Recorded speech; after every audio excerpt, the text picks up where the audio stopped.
जोदरा व्यवहार अरु ओका को मेता कना। जोदरा बांग गिडी कते उना खन से उना बांग बदल कते उनागी सोझेते चेलेका मेनाआ उनका तेगी आबा व्यवहार लिखाय उनारे जोदरावा तीन नासे कौडी बांचा सम्पद हो बांचा। पॉइंट लिखाते बो गालमरा लेखाय पहिल पॉइंट नुका बो मेना प्लास्टिक कांच रिना बोतल इमान कुते कलम को से कलम दानी बुन बिनाव गानोआ। बाद आकान इलेक्ट्रिक बाल्ब खन शो पीस तैयारोआ।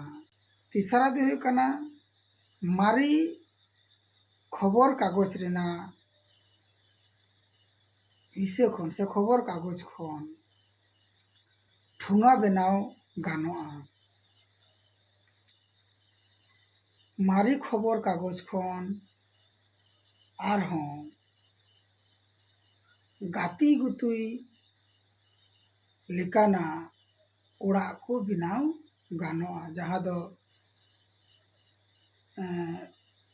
गातियों नियो को मेता कना जेटा खेलना।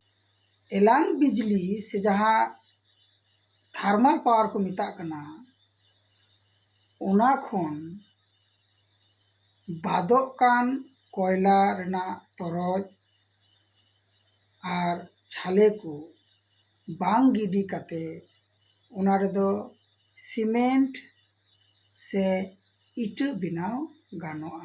तुरुया दो हुयुग कना उड़ा रे जहाँ बुन व्यवहार कान आर बुन गिडी का कान उना को रे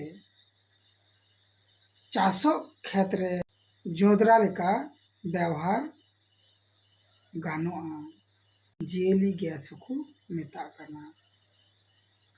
याया दो हुयुग कना मारी किचरी पतो इमान को दो इटा हर दान एम गानोआ। इरेला दो हुयुग कना उड़ा रे ओका को जिनिस बांग व्यवहार कना जहाँ दो ओकेजू को मेता कना उनकाना जिनिस बांग गिडी कते जूत भलई कते उना व्यवहार गानोआ। नौकाते आबो दो जोंदरा रेना व्यवहार अरिबुन गान दाड़िया।